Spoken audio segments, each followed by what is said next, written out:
Hello, my name is Napit Kaur. My student ID is 22102176. Today we will discuss the carrier duties and amenities under the Hague Visby rules that manage the transportation process of goods by the sea.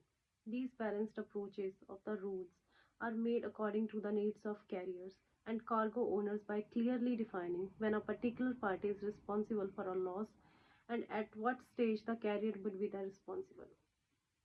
In this video, we will discuss the carrier duties of care, that amenities granted by the Hague-Visby rules, and how they have been modified with important case laws. The Manchester Castle 1961 versus Lloyd's Rep 77 and FIM Bank versus KCH Shipping Co Limited 2012 UKSC 26. We will also consult scholarly perspectives as well as take examples from recent sessions and exhibit how these rules work in the real world. Let's start by shedding some light on the carrier duties following the Hague-Visby rules. These duties are mostly explained in Article 3, Rules 1 and 2. By following these steps, a transportation of carriers provider can ensure that the goods of the cargo owner are secure, which reduces the risk and enhances the reliability of the whole process. Duty to make the vessel seaworthy. Under Article 3, Rule number 1, the carrier must carry out the persistent care to make the ship seaworthy before at the journey beginning. It includes ensuring the vessel's maintenance, fitting equipments, and keeping it occupied by a competent crew, notably from details provided in reference 1. This duty applies to all these aspects that make a vessel fit for its intended journey, including structure integrity, engines, and equipment reliability. In the case of the Manchester Castle confirmed that the duty is non-deliable. Even if the carrier outsources maintenance work, they remain legally responsible. In this case, cargo damage was caused by an unseaworthy vessel, and the House of Lords reinforced that the carrier cannot shift liability by relying on third party for inspection and repair. Duty to properly care in cargo. Next Article 3, Rule 2 obligates that the carrier to properly and carefully load, handle, show, carry, upkeep, care of the discharge of the goods. The duty is ongoing throughout the vogue.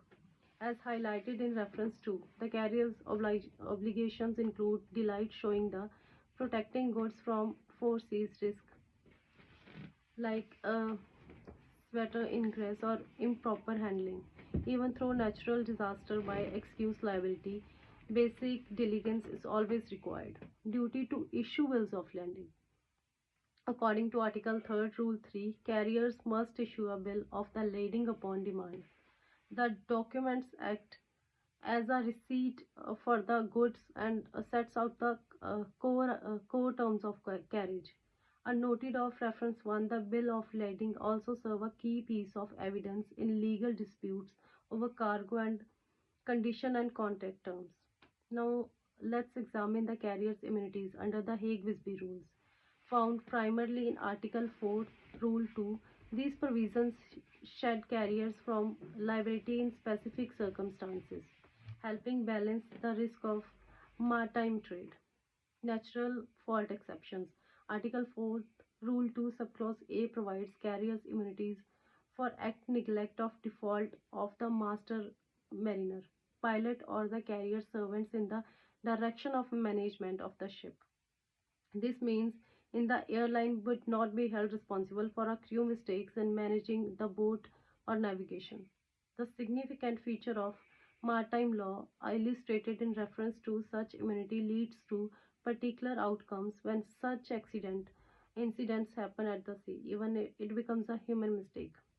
Fire exception. According to Article 4, Rule 2, Subclause B, carriers are not responsible for the damage to goods caused by fire unless fire across their fault in irresponsibility. Reference 1 stated that this rare case allows carriers to protect against accidental fire breakout on the board against claims, so long as it can be revealed that there was no negligence on the part.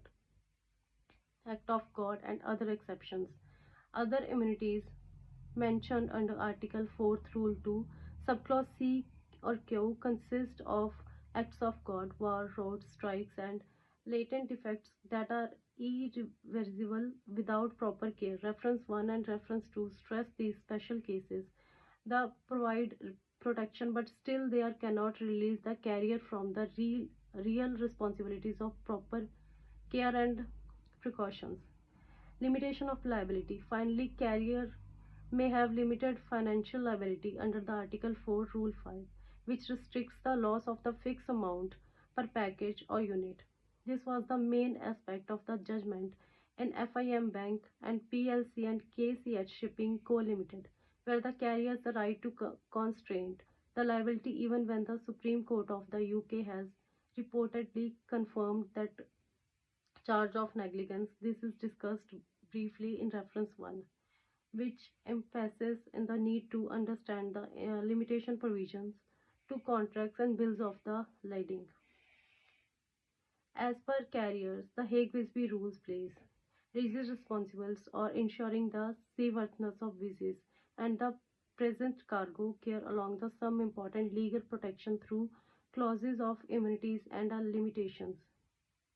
Compliance with these duties is important to avoid costly liability. As the owner of cargo, it is important to grant the rights and the limits of recovery. Reference to also recommends the cargo owners by special consideration to both the wording of the bill of lading and the extent to immunities to determine the exposure of actual risk.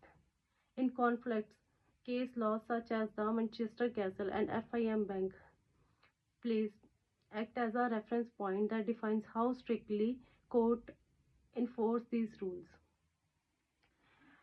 In conclusion, to sum up, the Hague-Visby rules build in equitable structure of duties and immunities that transform of shipping of the global industry.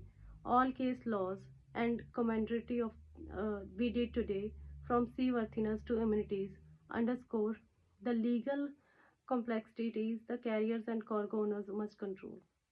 Thank you for watching me. If you still have some further queries and, or need guidance about maritime law and shipping contracts, then feel free to contact our international commercial law team. Thank you.